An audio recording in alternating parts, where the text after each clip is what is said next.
सदगुरु श्री विशाल साहब निवृत्त साहस शतक में कहते हैं, लोभी मन का दामगत, कामी मन के बाम, मोही मन का बालगत, तिनहुन जगत बेकाम। लोभी को सपना वही, कामी सपना वैस, मोही को सपना वही, तेतज जाय न कैस। ऐसे जाय विराग प्रिय, निज स्वरूप ठहराओ। ते बिन भावे ना कछु, ते बिन भावे ना कहूं। दावा नल समताव। तन प्रेमी को मोह तज, जग अचाह तज काज। जाके बाकी कुछ नहीं, तन तज निज ही राज। आना जाना नहीं कहूं, टूट वासना तंत। लोभी मन इच्छित धन पाया हो और वो खो जाए। लोभी मन का दामगत, लोभी कि खूब पैसा हो, खूब धन हो और वो एकाएक खो जाए। कामी मन के बाम, और कामी आदमी के मन के अनुकूल पत्नी मिली हो और वो न रह जाए। मोही मन का बालगत, एक मोही आदमी को सुंदर सुशील लड़का मिला हो और फिर वो न रह जाए। तिनहुन जगत बेकाम, इन तीनों के लिए जगत निरर्थक लगेगा, जगत अच्छा नहीं लगेगा। एक महिला ने मुझे बताया था, 8 वर्ष का उसका लड़का जब मर गया तो उसने कहा 3 वर्षों तक मैंने अपने शरीर पर चूड़ी के अलावा कोई आभूषण नहीं रखा, इतनी उदासीनता थी। कीमती साड़ी नहीं पहनी।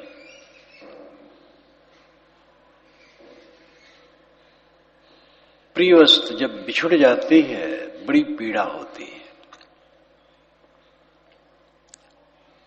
लोभी मन का दामगत, कामी मन के बाम,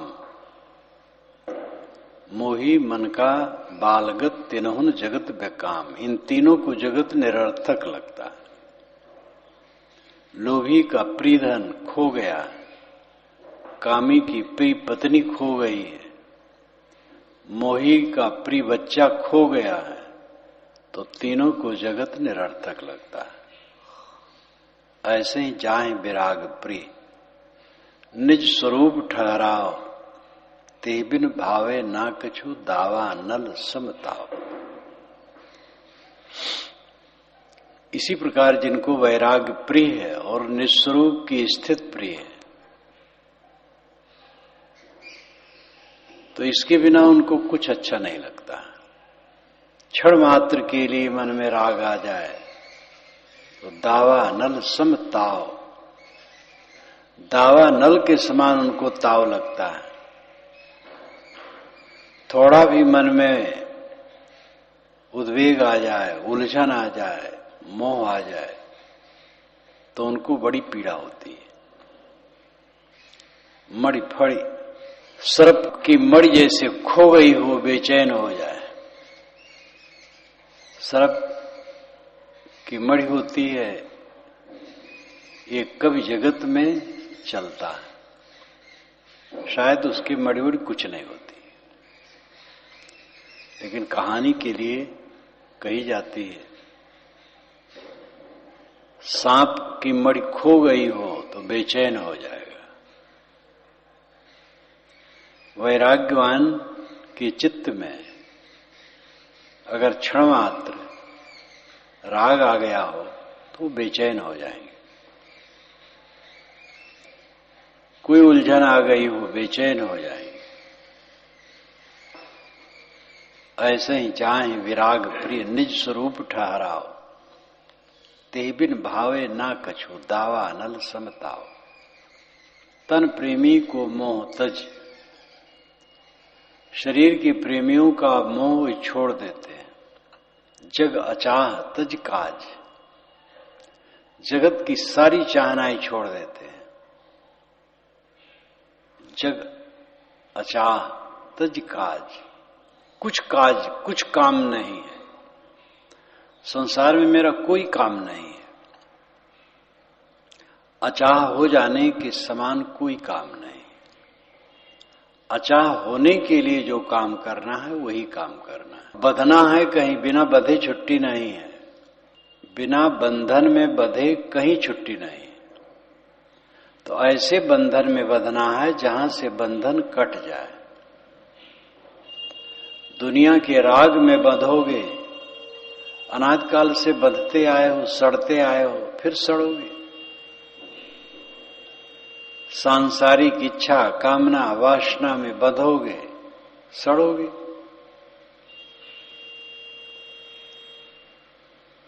गुरु भक्ति में बंधो, संतों की सेवा में बंधो, संत गुरु के चरणों में बंधो, दीन विनम्र बन जाओ। प्रवृत्ति में निवृत्ति है, निवृत्ति में प्रवृत्ति है। जो नहीं समझ पाते हैं, सांसारिक वासनाएं जिनके मन में जोर है, साधु मार्ग में आने पर भी भटक जाते हैं। तो कहते हैं हम स्वतंत्र हैं, हम स्वतंत्र रहेंगे, निवृत्त रहेंगे। वे नहीं समझते हम घोर प्रवृत्ति में पड़ गए, मन के गुलाम हो गए। हम प्रवृत्ति में हो, गुरु संतों के अधीन हो, मर्यादा के अधीन हो, जहां जो कोई हो। घर गृहस्थी में हो लड़का, माँ बाप के अधीन, माँ बाप से अनुशासित, विनम्र। विरक्ति मार्ग में हो, गुरु संतों के अधीन। तो इस प्रवृत्ति में निवृत्ति। सड़क में हम चलते हैं, बाएं चलने का विधान है भारतवर्ष में। इसके अधीन होके चलेंगे तो ठीक रहेगा। मनमानी करेंगे, दाहिने भी चलेंगे तो क्षति हो सकती है। इसलिए प्रवृत्ति में निवृत्ति है। और निवृत्ति जिसको लोग मान लेते हैं उसमें प्रवृत्ति है। बिना बंधे छुट्टी नहीं है, कहीं बंधना है। ऐसा बंधो कि बंधन कटे, ऐसी प्रवृत्ति लो कि निवृत्ति हो। ऐसा काम करो जिससे अकाम हो जाओ। भर्तृहरि ने कहा है, श्लोक तो याद नहीं है, भाव यह है, हाँ, भोगा अनुभुक्ता वयमेव भुक्ता, स्तपो न तप्तं वयमेव तप्ता, कालो न जातो वयमेव जाता, तृष्णा न जीर्णा वयमेव जीर्णा। भोगों को मैं नहीं भोगा, भोग ही ने मुझे भोग लिया। तप को मैं नहीं तपा, ताप ही ने मुझे तपा दिया। काल पर विजयी नहीं हुआ, काल के गाल में मैं चला गया। तृष्णा बूढ़ी नहीं हुई, शरीर बूढ़ा हो गया। तप तो किया लेकिन तप का फल नहीं मिला। लोग भोगों में पड़ करके कम तप करते हैं, जो कष्ट सहते हैं बहुत तप करते हैं, लेकिन तप का फल उन्हें नहीं मिलता। उन्हें तप का फल विषय वासना और सांसारिकता मिलती, जिसका परिणाम पतन है। चित्त की शांति, निर्वासनिक स्थित, कैवल्य, अद्वैत स्वरूप स्थित, अकेलापन, यह जो जीवन का परम फल है, ये वो कहां मिलेगा उनको? तब तो करते हैं।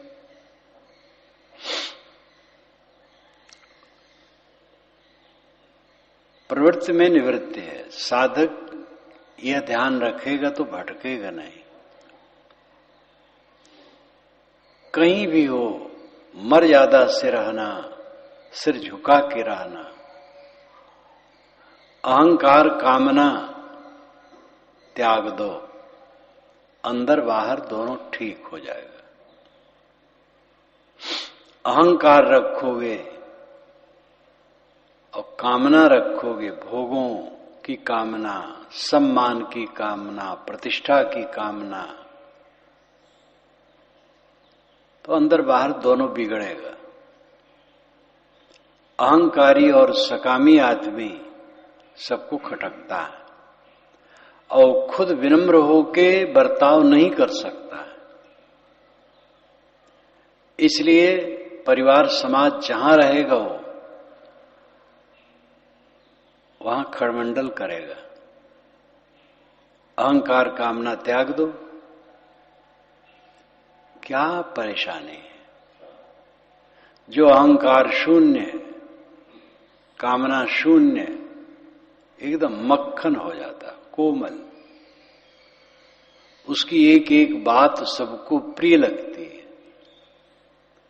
उसके द्वारा परिवार और समाज में शांति आती है। उसके साधुत्व से दूसरे लोग भी साधु संस्कार के हो जाते हैं। अपवाद है, ऐसे घोर सकामी लोग हैं जो उसकी साधुता से प्रभावित न हो।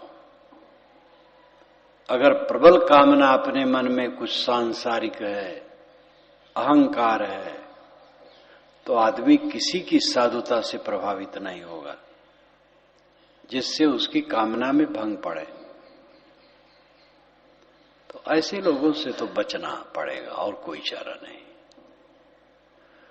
इसी के लिए पतंजलि महाराज ने उपेक्षा कही। ऐसे लोग दुर्जन हैं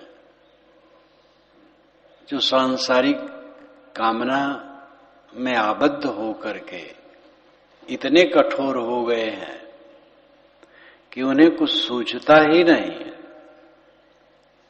लोक वेद दोनों अलग धर दिए हैं। लोक वेद अलग ज्ञान के लिए भी धरा जाता है। लोक से मतलब लोक मर्यादा, वेद से मतलब शास्त्र प्रमाण, इसको अलग रख करके भक्ति निभती है। लेकिन इस कथन का अर्थ एक सीमा में है। सापेक्ष कथन है, निरपेक्ष कथन नहीं है। लोक मर्यादा छोड़ देने वाला डूब जाएगा और वेद मर्यादा यानी शास्त्र मर्यादा कैसे छोड़ी जा सकती है। शास्त्रों में अच्छी अच्छी बातें हैं तो सब छोड़ दे। हाँ, शास्त्रों में गलत बातें हैं उनको छोड़ दे। लोक मर्यादा में भी गलत बातें घुस जाती हैं और मर्यादा के नाम पर चलती हैं, उसको भी छोड़ दे। तो ये स्वयं समीक्षा करना पड़ेगा, विवेक करना पड़ेगा। कौन लोक मर्यादा गलत है, कौन वेद मर्यादा गलत है, कौन लोक वेद मर्यादा उचित है। लोक के साथ वेद शब्द आते हैं तो यहां वेद के अर्थ ऋग यजुर साम अथर्व नहीं है। यहां है शास्त्र, चाहे वो वेद हो, चाहे कुरान हो, चाहे बाइबिल हो, चाहे जिंदा वेस्ता हो, चाहे रामायण गीता हो, चाहे और ग्रंथ हो। शास्त्र मात्र के लिए वेद का प्रयोग होता है इस कथन में, इस लहजे में। लोक वेद, लोक मर्यादा, शास्त्र मर्यादा, ये दोनों लेना है लेकिन दोनों को त्यागना है, समीक्षा करना, विवेक करना है। जो घोर अहंकारी और सकामी मनुष्य होता है किसी की परवाह नहीं करता, उन्मादी हो जाता है, उद्दंड। वो अपना महांती गांठने के लिए, अपना बड़प्पन गांठने के लिए सबका तिरस्कार कर देता है। तो ऐसे आदमी आपके साधुत्व से प्रभावित नहीं हो सकते, क्योंकि प्रभावित होने लगेंगे तो गड़बड़ हो जाएगा। चोर की कहानी सब जानते हैं, याद दिलाना है।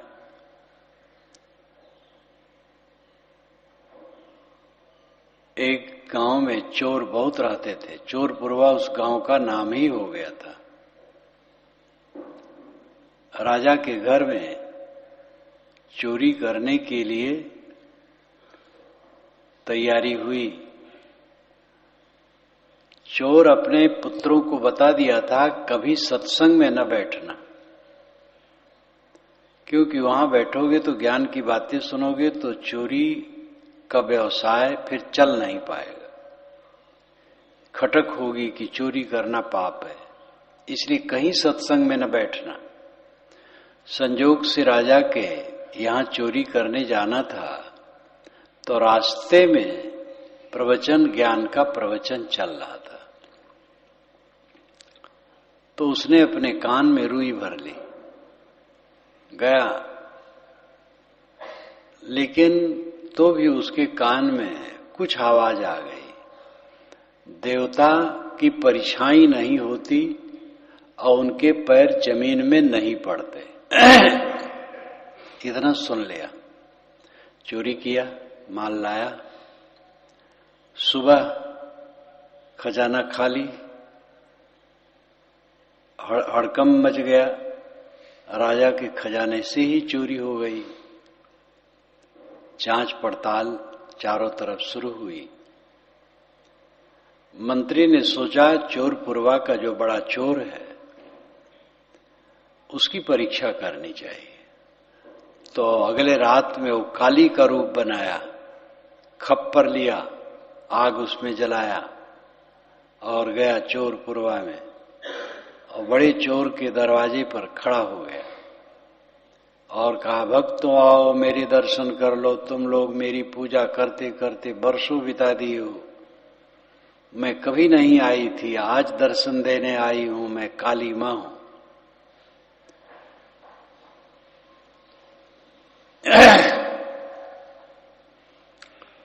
चोर आए और काली के चरणों में गिर पड़े।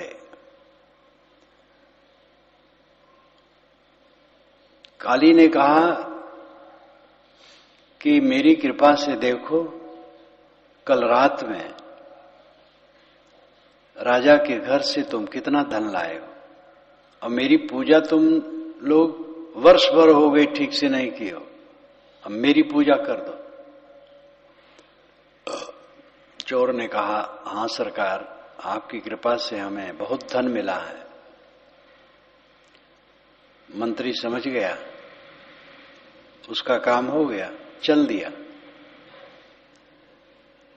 तो चोर के मन में आया, ये देवता है तो इसकी जमीन में पैर कैसे पड़ रहे हैं? खप्पर में आग जलती थी, उससे उसकी परछाई भी बनती थी। कहे, हम तो धोखा खा गए, ये देवता नहीं है, ये गुप्तचर है। बस रात ही में अपना धन बांधा और भगा, और भाग करके दूसरे राज्य में चला गया। जब तक मंत्री पुलिस भेजे तब तक अपना धन लेके चला गया। ये कहानी है। तो चोर ने अपने बच्चों को कह दिया था कि कभी सत्संग में बैठना नहीं। कुसंग क्या है? ये कहानी हमें श्री प्रेम साहब ने श्री विशाल साहब सामने एक बाग में सुनाई थी। जब हम तीनों गए थे एकांत बैठने, पानी बरसने लगा। श्री विशाल साहब को एक कंबल बिछा दिया गया था, हम दोनों छाता लगा करके उनको घेर के बैठे थे। और प्रेम साहब कहानी कहें तो साहब सामने हाथ करके कहे, हे काली, हे काली, हे काली। चोर ने कहा था कि तुम्हारी छाया पड़ रही, हे काली, हे काली। साहब मुस्कुराए, कहा गए प्रेम साहब तो लहरी। पहली बार वहीं वो कहानी हमें सुनाए थे, उसके पहले मैं एक कहानी नहीं सुना था। तो काली की कहानी है, चोर के लिए कुसंगत सत्संग है। अपने लक्ष्य में जो बाधा करे वो कुसंग है। कोई भयंकर कामना वाला व्यक्ति किसी चीज के लिए कामनाबद्ध और अहंकारी है और किसी का साधुत्व उसमें नरमी लाने वाला है, तो उसके प्रभाव से अपने को बचाएगा। तो ऐसे लोगों से तो उदासीन हो जाना चाहिए और कोई चारा नहीं। लेकिन जो सामान्य परिवार और समाज में रहते हैं, सब में अहंकार और कामना कम बेस है,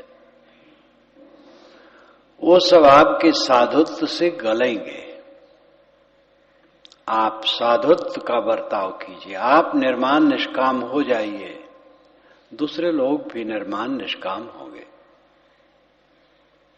आपकी निर्माणता से अगला आदमी निर्माण होगा। आप निष्काम है, अगला आदमी निष्काम होगा, आपका प्रभाव पड़ेगा। घबराना नहीं चाहिए। अहंकार कामना परित्याग कर देने पर भीतर बाहर दोनों सुधार होता है। भीतर शांति मिलती है, बाहर मनुष्यों में कोमलता और निष्कामता आती है। हम लोलुप हैं, तो हमारी लोलुपता से दूसरे की लोलुपता बढ़ेगी। हमें अहंकार है, इससे दूसरे का अहंकार बढ़ेगा। हम निष्काम हैं, तो इसका प्रभाव दूसरे पर भी होगा। हम निर्माण हैं, तो इसका प्रभाव दूसरे पर भी होना है। इसलिए किसी को निराश नहीं होना चाहिए। परिवार चलाना है, समाज चलाना है, निर्माण और निष्काम हो जाओ, तब ये संभव है। अहंकारी रहोगे, अहंकार पूर्वक बात करोगे, लड़का ही प्रतिक्रिया करेगा, शिष्य प्रतिक्रिया करेगा, छोटा भाई, छोटा गुरु भाई प्रतिक्रिया करेगा, नौकर तक प्रतिक्रिया करता है। मातहत में रहने वाला क्लर्क बड़े अफसर से प्रतिक्रिया करता है। सामने नहीं कह पाता है तो आड़े आड़े कहता है, फिर मुखर भी हो जाता है। दोष से दोष बढ़ते हैं, सद्गुण से सद्गुण बढ़ते हैं। एक साधे सब साधिया, एक अपने को साधने से सब सधता है। स्वयं अहंकार कामना में उलझे हैं, वही क्या परिवार चला सकते हैं, क्या समाज चला सकते हैं? अपने के नहीं चला पा रहे हैं, दूसरे क्या चला पाएंगे? अहंकार कामना छोड़ दो, बस सब चले चला हुआ है। अहंकार कामना रहित हो जाओ, आप चल पड़े कल्याण मार्ग में। आपकी उपस्थित दूसरे के लिए हितकारी होगी। अपवाद स्वरूप, जैसे मैंने कहा कि जिनको प्रबल कामना है वे तो अपने को बचाएंगे। एक पादरी की कहानी है कि वे दूसरे पादरी यहां गए। ईसाइयों में भी बड़ा मतभेद है, बड़े पंथ है, एक दो नहीं है। रोमन कैथोलिक जो कहा जाता है, प्रोटेस्टेंट, ये दो ही नहीं है, और भेद प्रभेद बहुत है। तो उनके यहां गए, वे दूसरे मत के थे, ईसाई दूसरे पंथ के थे। तो उन्होंने इनका इतना आगत स्वागत और प्रेम का बर्ताव किया कि वे गदगद हो गए। दूसरे दिन वो चलना चाहे तो रोके कि नहीं, रुकिए 2-4 दिन। कहे मैं रुकूंगा नहीं, आपके चक्कर में तो ऐसा मैं फंसता जा रहा हूं कि मैं ढीला होता जा रहा हूं। आपने इतना आगत स्वागत और प्रेम किया है कि मुझे डर लगता है कि अपना मत छोड़ करके मैं आप ही में न आ जाऊं। यह बात विनोद में गवर्नर ने कहा था भोपाल में, जब दिग्विजय सिंह के प्रांगण में प्रवचन हुआ था, तो सभी मंत्री, सेक्रेटरी, आम समाज, नागरिक, हजारों की भीड़ थी। और प्रवचन खत्म हुआ तो गवर्नर हमारे सामने आके खड़े हो गए कि आपके विचार बराबर सुनने लायक है। तो योगेंद्र ने कहा कि हमने प्रदर्शनी भी गांधी भवन में लगाई है, जरा आके देखिए। तो उन्होंने कहा मुझे डर लगता है, ऐसा ना हो आप ही में आ जाऊं।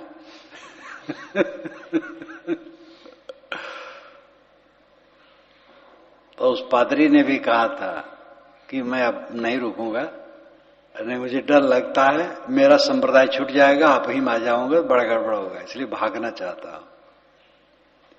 काशी का एक नवयुवक मुझे पत्र लिखा था आज से 20 वर्ष पूर्व कि महाराज आपकी पत्रिका 2 अंक आए, अब इसको बंद कर दीजिए, मैं डर गया हूं और लगता है आपकी बात सारी सच है और मैं जो मान रहा हूं कुछ और मान रहा हूं, तो ये पढ़ते पढ़ते मैं भटक जाऊंगा, आप ही में आ जाऊंगा, इसलिए महाराज इसको जल्दी बंद कर दीजिए। तो हंसी लगी। मैंने कहा भाई बंद कर दो। तो जो दुर्जन है, प्रबल सकामी आदमी है, वो किसी के साधुत्व से नहीं प्रभावित होगा। ऐसे अपवाद स्वरूप होते हैं और ऐसे लोगों को सुधारने की चेष्टा करना ही अपने को भ्रम में डालना है। लेकिन सामान्य लोग ऐसे नहीं होते। भूलवश लोग गलत मार्ग में चलते हैं। सब ऐसे अहंकारी नहीं होते हैं, दृढ़ अहंकारी। अहंकार तो सब में है, हंता मां सब ही पड़े। इस वचन में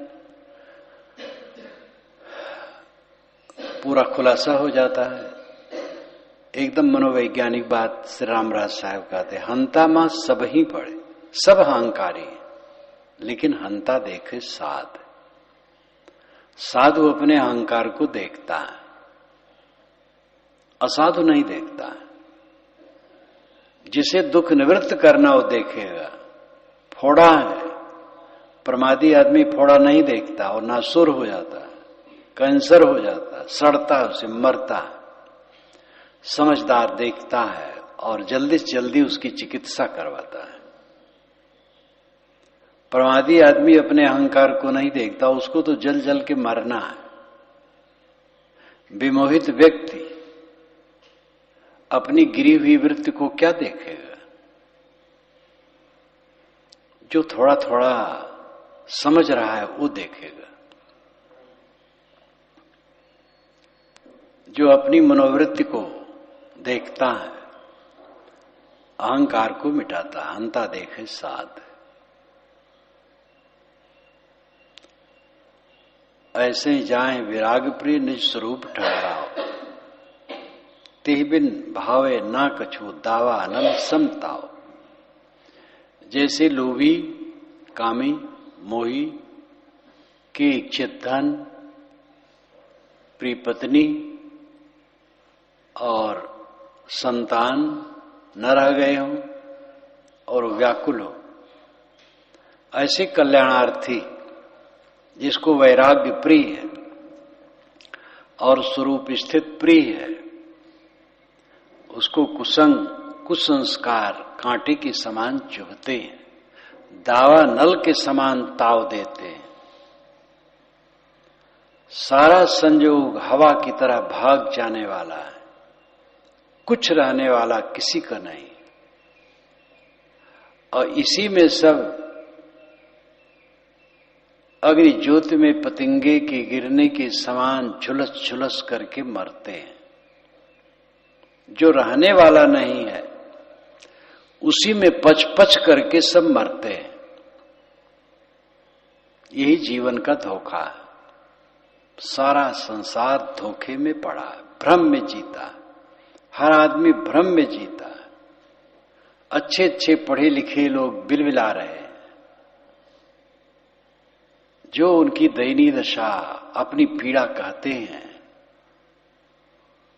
संताप होता है उनको देख करके। मेरा व्यवसाय कुछ ऐसा है, सबका व्यवसाय होता है।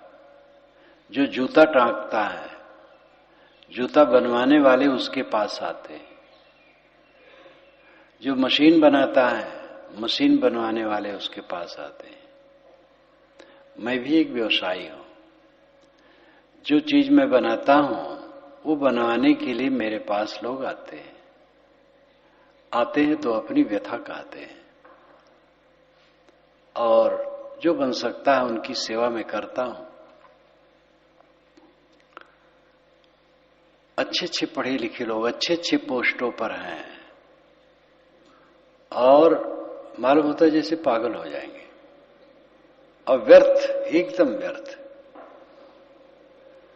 जिस चीज को लेकर के आपके मन में उद्वेग है वो 2 कौड़ी कभी नहीं। मान लिए हो, 2 कौड़ी भी नहीं है। सबसे बड़ा नुकसान तो यह है आपका उद्वेगित होना, असंतुष्ट होना, पीड़ित होना, व्याकुल होना। और यही नहीं हो, बस आनंद है, और तो सब चलेगा। क्या चाहिए? कुछ आहार मिलेगा, सोने की जगह मिलेगी, मन के बंधन को काटो। सुख का जो साधन है वो 2 ही है, पेट और मन को कायदे से रखना। बस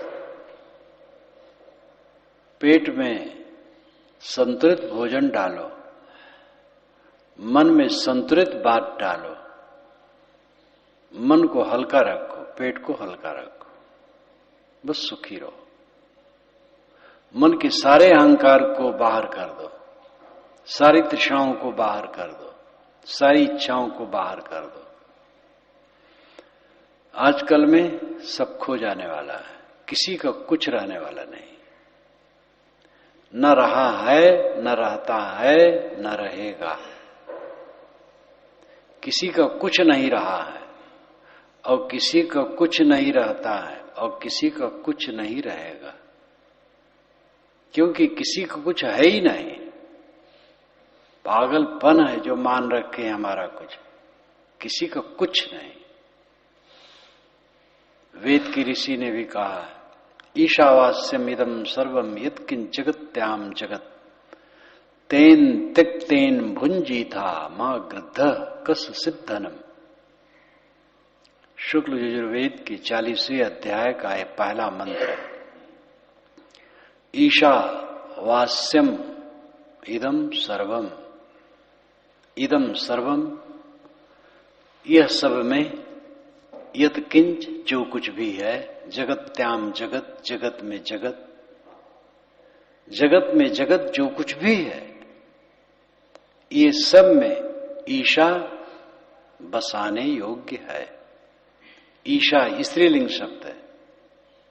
ईशा से अर्थ देवी, दुर्गा आदि शक्ति अर्थ किया जा सकता है, लेकिन रूढ़ी बना ली गई है ईश्वर के लिए। ईशा ईश्वर, वास्यम बसाने योग्य है, वसा है ऐसा नहीं है। बहुत मनोवैज्ञानिकतापूर्वक ऋषि ने कहा, और इतना न्यूट्रल होकर के कहा है, क्या पूछना। एक व्यवहारिक उपदेश दिया है, मान लो, वास्यम बसाने योग्य है, मान लो। ये मान लो कि दुनिया में जगत जो कुछ भी है सब में ईश्वर बसा है, ये मान लो। वास्यम का अर्थ बसाने योग्य नहीं, मान लेने योग्य।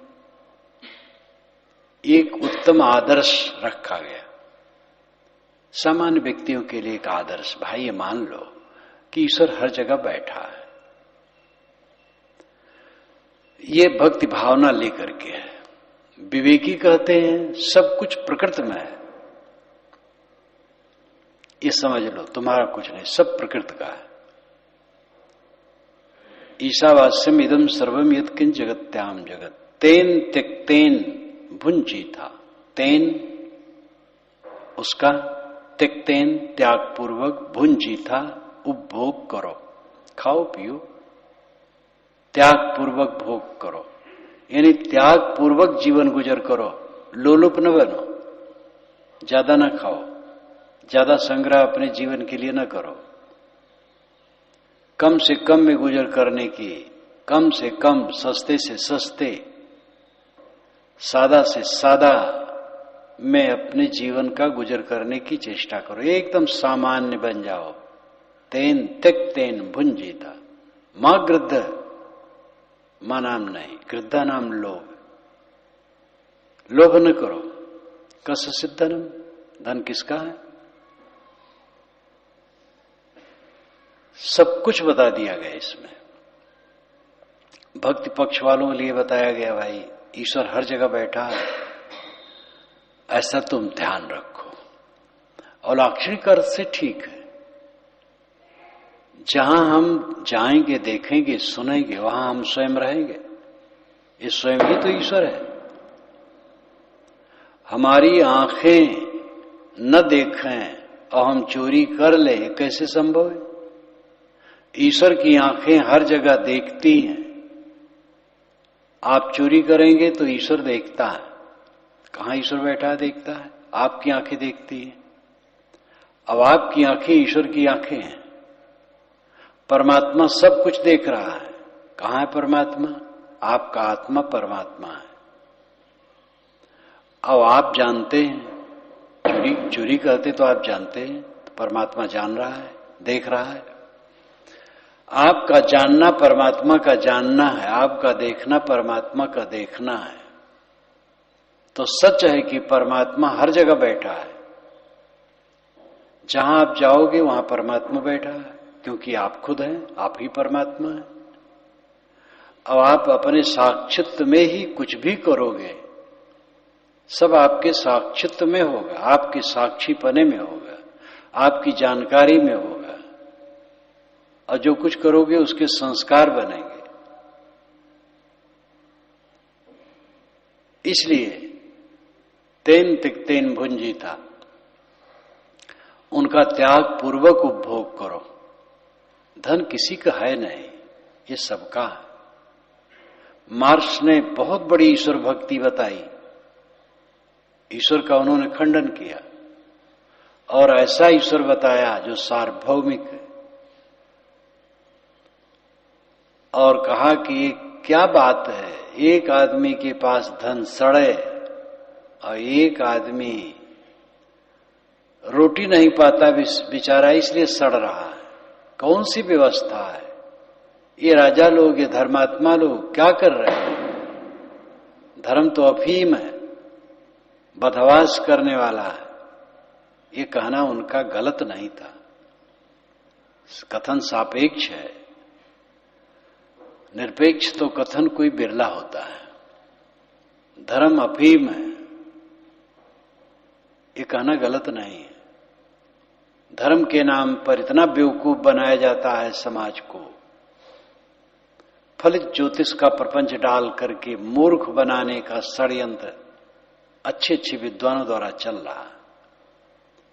नग और अंगूठी दे देकर, ग्रह दशा लगन मुहूर्त का भ्रम डालकर, 27 मूर्गणंत का प्रपंच फैलाकर, उसी तिथि को बच्चा पैदा हुआ और पंडित को दिखाया जिसने, उसका लड़का 27 पड़ गया, और जिसने पंडित को नहीं दिखाया उसका लड़का 27 नहीं पड़ा। अब 27 पड़ा तो कह दिए कि लड़के का पिता उसको न देखे, उसकी आवाज न सुने। ये सब मेरे सामने घटना घटी है। चचे जात बड़े भाई का लड़का 27 पड़ गया। एक ही घर था, उनको बेचारे को दरवाजे पर रखा जाता था। खाने के लिए घर में आ जाते थे, फिर भाग जाते थे, आवाज न सुनाई दी। पंडित ने कहा दिया था। 27 जंगल की से लकड़ी लाई गई थी, 27 कुआं का पानी, वो जो 27 चला, 27 ब्राह्मण की पूजा और भोजन, 27 टोटियों का घड़ा बनवाया गया कुम्हार के यहां, उसमें तेल भरा गया। पंडित आए जो पूजा किए तो कलश को घुमा करके जो तेल गिराते थे वो सब प्रपंच, सब झूठ, सब धोखा और ठगना खाना और कुछ नहीं। और उसी समय एक सामान्य व्यक्ति के घर में बच्चा पैदा हुआ, कोई सत्य ऐसा नहीं। उसकी मां दरवाजे पलटा देती थी, फाटक था ही नहीं, टाटी लगाती थी, तो जो द्वार रहे उसी पर देहरी का दो, पेट के बले लटा दे एक साफे फैला करके, और उसी पर हाथ पैर उछालता रहे, कुछ समय रोए कुछ समय खेले, और 7 घंटे के बाद खेत से आवे तो दूध पिलावे, और उसका कुछ नहीं हुआ, ठीक ठाक रहा, जवान हो गया। एक एक षड्यंत्र, भगवान के दर्शन कराते हैं, उनकी शरण में चले जाओ, अपना दर्शन नहीं किए दूसरे के दर्शन कराते। तो धर्म के नाम पर इतनी जाहिली है।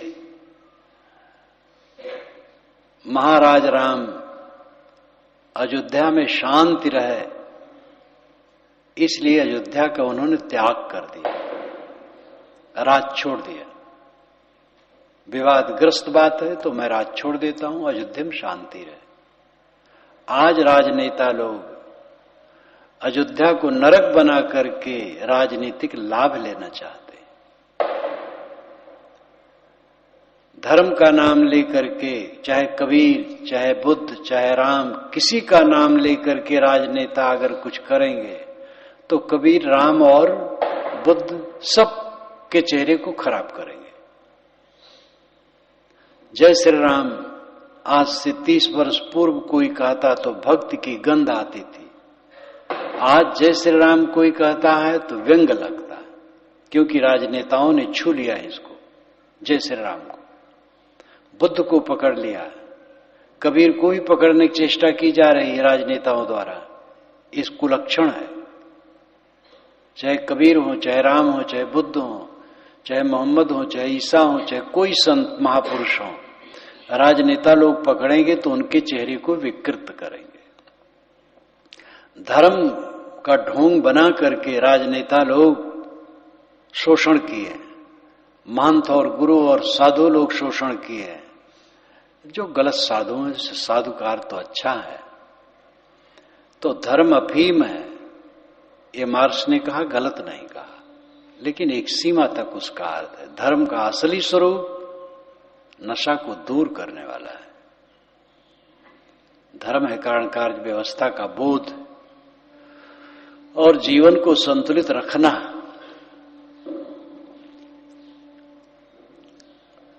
तो अपने मन को जो साध लेता है, जो अहंकार विहीन हो जाता है, निष्काम हो जाता है, निर्माण हो जाता है, निरंतर मृत्यु को देखता है, अपने कैवल्य, अकेलेपन और मोक्ष स्थित का अनुरागी है, जिसे अत्यंत प्रिय है, उसके द्वारा सब मंगल होता है। भीतर मंगल, बाहर मंगल। भीतर तो उसका मंगल हो ही गया, उसको कोई छीन नहीं सकता है, लेकिन उसके द्वारा बाहर भी मंगल होता है।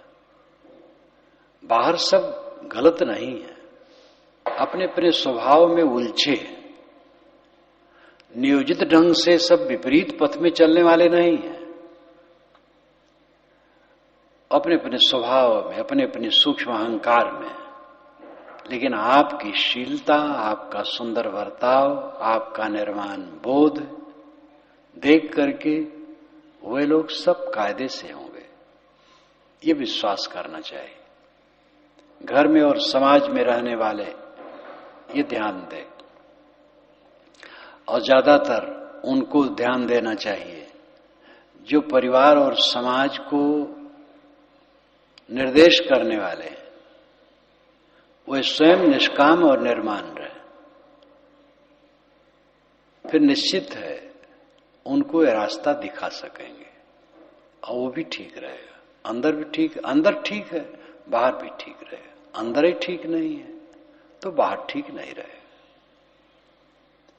जो स्वयं कामनाबद्ध है, स्वयं अहंकारबद्ध है, स्वयं उलझन में उद्वेग में पड़ा है, क्या रास्ता दिखाएगा? इसलिए साहब की बात बराबर याद आ जाती है, एक साधे सब साधिया। एक मन को साध लो, सब सद गया। एक मोक्ष के पथ में चल पड़ो, आपके द्वारा सबका मंगल होगा। भौतिकवादी कहते हैं ये मोक्ष कहने वाले समाज को बिगाड़ने वाले, अकर्मणे। देखो इंग्लैंड अमेरिका विज्ञान में बढ़ गया, भारत पीछे रह गया। अरे भाई, साधुए मात्र तो भारत को बिगाड़े हैं, आप लोग तो बनाने वाले हैं। आप कहां गए हैं, कहां सोए हैं? जो भौतिकवादी हैं, जो बड़े तर्कशील हैं, प्रगतिशील हैं, तीव्रगामी हैं, आप लोगों की संख्या तो ज्यादा है, आप लोग कहां चले गए हैं? तो वे इस बाजार में आए ही नहीं, जानते ही नहीं है, तो वे क्या करेंगे? वे तो कहेंगे जहां जहां पैर पड़े संतन के तहां तहां हो जाए बंटा ढार।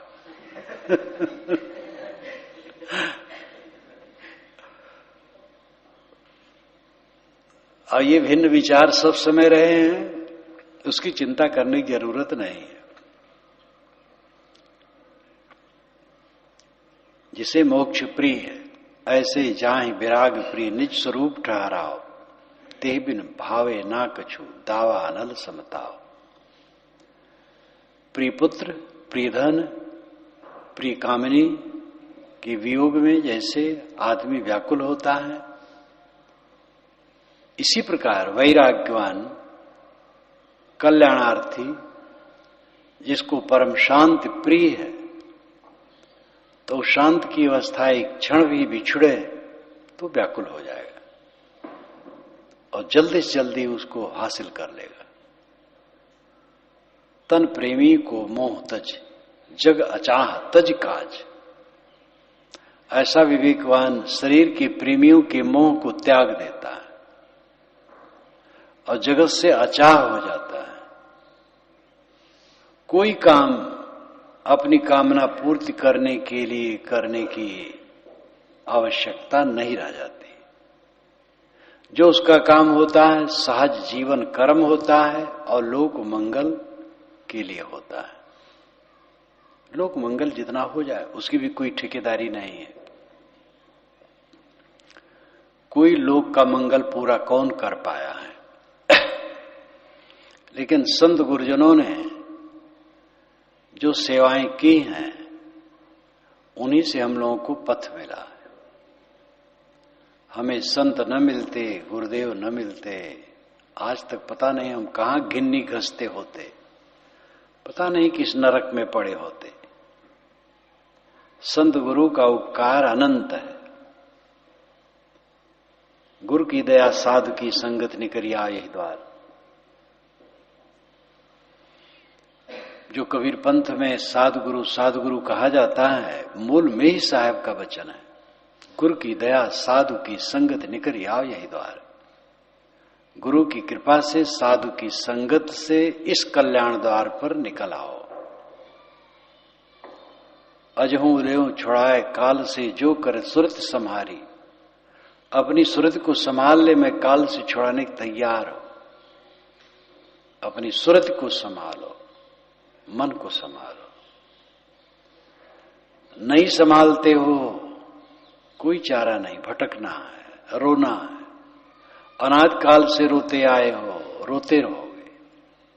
जग जाओ, सारा प्रमाद छोड़ दो, सारी कामनाएं छोड़ दो, सारी लालसाएं छोड़ दो, सारी तृष्णाएं छोड़ दो, निष्काम हो जाओ, वैराग्य में ठोस हो जाओ, भक्ति और ज्ञान में ठोस रहो। ज्ञान, भक्ति, वैराग।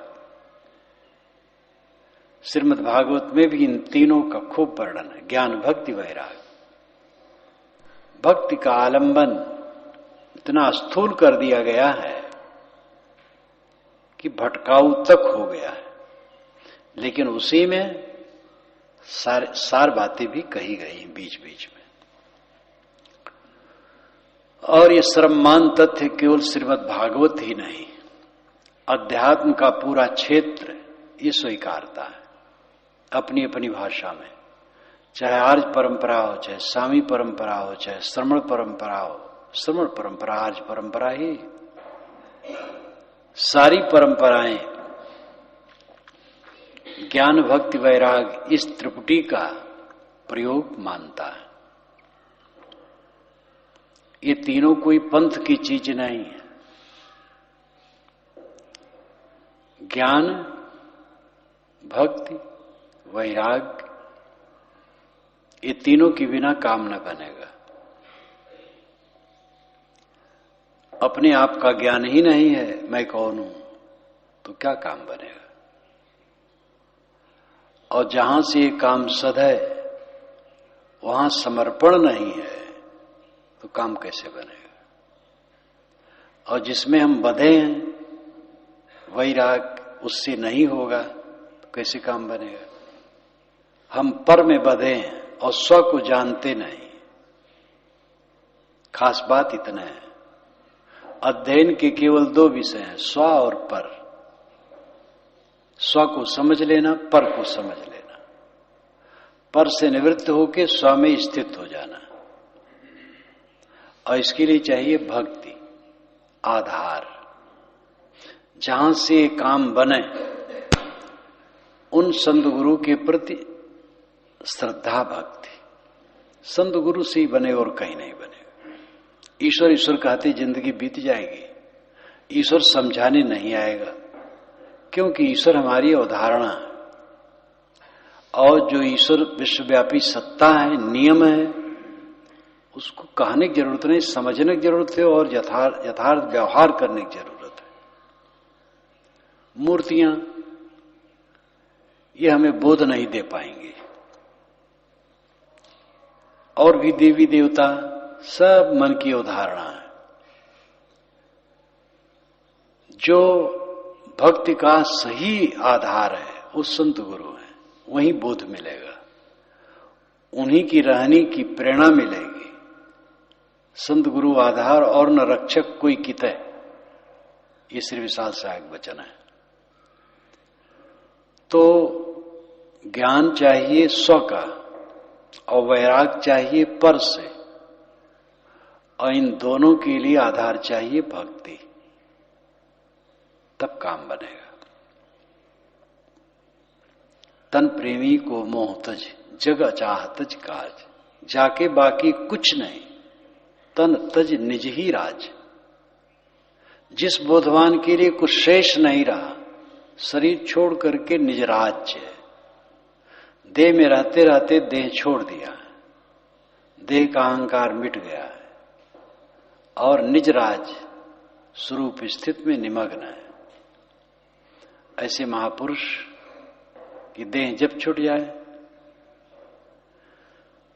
देह है ठीक, नहीं है तो ठीक, दोनों में देह रहे या ना रहे यकसम जान निहाल। सबसे आपे नीक है जहां रहे सब फीक। दुनिया में कुछ नीक नहीं है, कुछ अच्छा नहीं है। जो अच्छा है सब छूट जाने वाला। जितना अच्छा मानते हो, आज अच्छा है कल खराब लगता है, अब अच्छा खराब सब छूट जाने वाला है। जो न छूटे वो नीक है,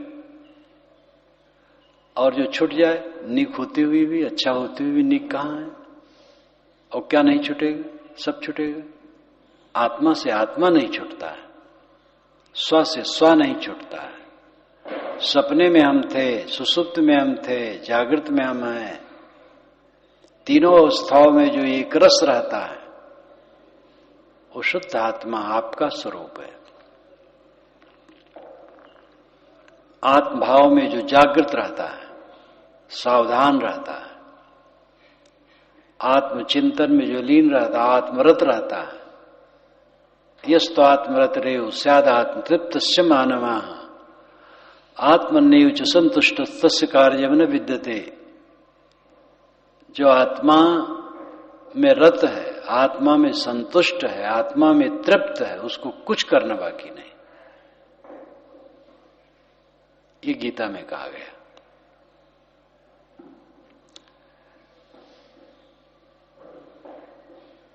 अपने आप को समझ करके सबसे मन द्वारा निवृत्त हो जाना, यानी मन से सबका त्याग कर देना, अनासक्त हो जाना, यही साधना का प्रमुख स्वरूप है। सब समय काटते रहो मन के राग को, उठते बैठते चलते फिरते काम धंधा करते सब समय मन के राग को काटते रहो, कहीं राग बनने न पाए। यही साधक की सावधानी होगी। आसक्ति ही पीड़ा है, फोड़ा है, मवाद है, नरक है, बंधन है, यमपुरी है। आसक्ति को त्याग देने वाला मानो स्वर्ग में कृतार्थ है। होए बहिष्ठ जो चित्त न डोलावे। साहब ने कहा बहिष्ठ हो, अगर चित्त न डोलाओ तो चित्त को चंचल न करो, स्वर्ग मिल गया। स्वर्ग कहीं बाहर थोड़े। तो तन प्रेमी को मोहतज जग चाहतज का, चाके बाकी कुछ नहीं, तंतज नहीं राज। आना जाना नहीं कहूं, टूट वासना तंत। कोई वृत्त की गम कहां, जहां राग तज अंत। जहां राग त्याग करके अंत कर दिया गया सबका, वहां किसी वासना की गति कहां है। जीव जय मंजूर है, जो जीव को मंजूर है वही उसको मिलता है, और जो मंजूर नहीं करता हो उसके पास वो कैसे आ सकता है। जीव जिसको चाहता है वही उसके मन में टिक सकता है, जिसको नहीं चाहेगा नहीं टिक सकता है। गांजा भांग जो 50 वर्षों से पीते हैं और छोड़ दी, मनवाणी कर्म से आसक्ति ध्वंस हो गई कुछ दिन में, तो गांजा भांग की गंध भी उनको अच्छी नहीं लगती है। इसी प्रकार विषयासक्ति का जिसने मनवाणी कर्म से त्याग कर दिया साधना द्वारा, तो वासना टिक नहीं सकती है। जोर लगाना चाहिए, दृढ़ होना चाहिए। ढील ढाल आदमी कुछ नहीं कर पाएगा। कायर कूचर साधक कुछ नहीं कर पाएगा। वीर बनो। तथागत ने कहा तेज घोड़ा सामान्य घोड़ों में से आगे निकल जाता है। इसी प्रकार जो तीव्र साधक है वो सामान्य साधकों के बीच से आगे निकल जाता है। आगे निकल जाने मतलब कोई देह से थोड़े आगे भाग जाना है। वो निष्काम निर्माण आत्म तृप्त हो जाता है। इसलिए सभी साधकों को ज्ञान भक्ति वैराग ये तीनों को बढ़ाना चाहिए। खूब आध्यात्मिक कमाई करना चाहिए। चिंता फिक्र उद्वेग अशांति नाम की चीज जीवन में न रह जाए।